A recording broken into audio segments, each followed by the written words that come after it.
Acting skill is better than bodybuilding. আর অ্যাক্টিংয়ের শৈলী থাকে, অনেক সময় বডি বিল্ডারকেও তুমি হারাতে পারো।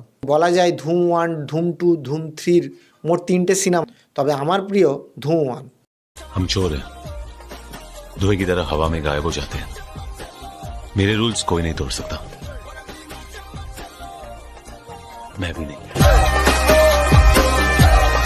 तुम्हारे सामने से निकल जाऊंगा और तुम पकड़ नहीं पाओगे।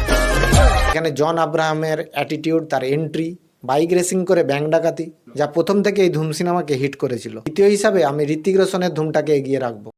नाम क्या है? पीछे लिखा है।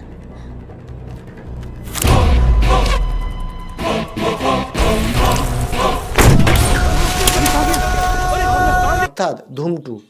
এখানে ঋত্বিক যেমন বিভিন্ন ধরনের লুকে নিজেকে দেখিয়েছে, তার সঙ্গে ড্যান্স পারফর্ম অনেকটা এগিয়ে। 3 নম্বর ধুমে আমির খানের অনবদ্য।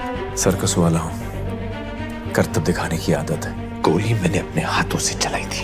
मैंने तो सिर्फ दोस्ती करनी चाहिए तुमसे। चोर और पुलिस की सिर्फ दुश्मनी होती है। তবে অন্যান্যদের মতো অতটা ভালো প্রেজেন্টেশন না থাকায়, গল্প না থাকায় ধুম 3 সেভাবে এগিয়ে আসতে পারেনি। আপনার কোন ধুমটি প্রিয় অবশ্যই জানাবেন।